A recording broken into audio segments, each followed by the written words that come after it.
We're moving right through it. This guy has finished. Man, it's a damn good day, isn't it? It's a great day. Great show. This guy has finished second twice. I'm still looking for the defending champ. We go to Indy first. Mike in Indy. I've long said he's got the game to get it done. He's come close twice. Mike, what's up?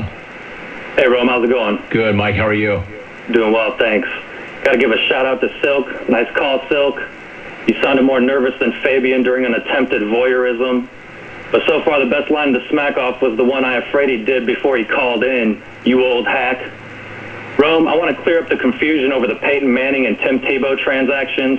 I recently got the inside scoop, and it really makes sense of it all.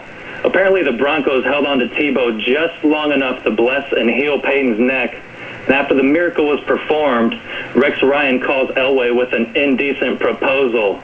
He says, "Hey, John, suppose I were to offer you $1 million and a fourth-round draft pick for one night with Tebow's virgin toes." The next day, Tebow comes strutting into the Jets meeting room, wearing a pair of low-cut sandals, just shamelessly flaunting it all. Then a thirsty Rex Ryan playfully bites his lip, and the Sade music comes up underneath him. This is no ordinary love. No ordinary love. And Rome, I'm not going to go into the details of what happened next, but let's just say Tim Tebow has a foot up on the competition in New York. It sucks that Peyton's gone, Rome, but there's still a lot of eyes on Indianapolis these days. The Pacers are about to ride on the heat. I got a good look at this smack-off title. Someone asked me if I'm feeling the pressure, and I said, pressure? Pressure is something you feel when you don't know what the hell you're doing. Pressure is something Jolene feels when she has to conjugate a verb. Pressure is something Stevie Carbone feels when he finally gets a chick naked at age 57. Pressure, Rome, is what led to Israel's psychotic, rambling smack-off call last year. I'm not one to make light of mental illness, Rome, but Israel went from quoting scripture from the Bible to talking about the guns he has and threatening to kill various clones with them. Are you kidding me with that? Even though Rome had to intervene on your psychotic rant 7 minutes later, Israel, he still gave you a top 10 finish because he figured the noble gesture might save lives. Nobody's scared of you, though, Israel. You're the same guy who Googles gang signs, then puts on a ski mask and flashes them to people over YouTube trying to look hard. I'd smack you so hard your World of Warcraft character would feel it, you poser-ass nerd. And Rome, I'm not going to waste any time on Vic and NoCal. He just took himself out of the running after going after Jay Moore, just like he did last year. Vic got hooked by Jay Moore harder than Ray Ray got hooked on that episode of Bait Car. Ray Ray was cruising down the road with a big smile on his dumb face. Then all of a sudden the locks slam down, the engine cuts off. Man, the look on Ray Ray's face was priceless.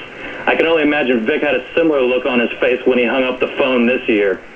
Speaking of disasters, Rome, is it just me or do Brad's last two smack-off photos look like the before and after shots on a Faces of Meth poster?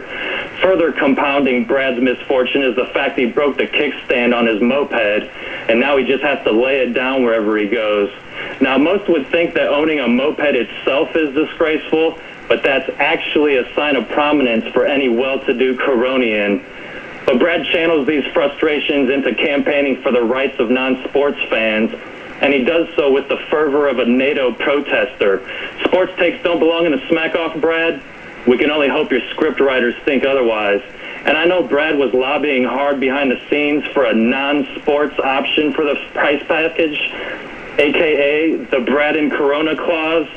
But if a concert option is what we need to get his full effort, I'm all for it. But the sad truth is, Brad would trade the whole package away for a pair of concert-worn underwear from Justin Bieber. Are you kidding me, Brad? Why don't you just cut to the chase and announce that you're starting a band called Brad and the Coronas?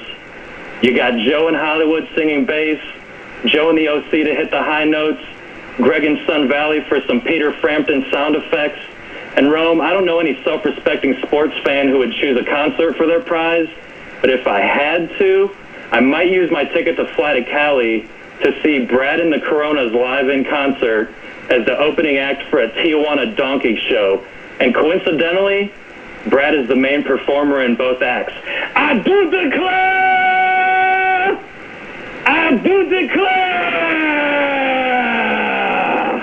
Now I'm done. Trend me. Oh, hell no. Mike and Indy, man. Making my job that much tougher. Now what? Now what are you going to do? Where are you going to put that? How does that change everything? All right, I need a break. I need a break. Get me out of here, Stash. There he is, the defending champ. He's first up out of the break.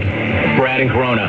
He's won 2 of the last 3, looking to make it 3 out of 4, and he's got his toughest competition to date. It's going to sound tired. I think this one might be the best one we've ever had. I think this is the best smack-off we have ever had because I can make an argument for at least 5. I could argue equally well for about 5.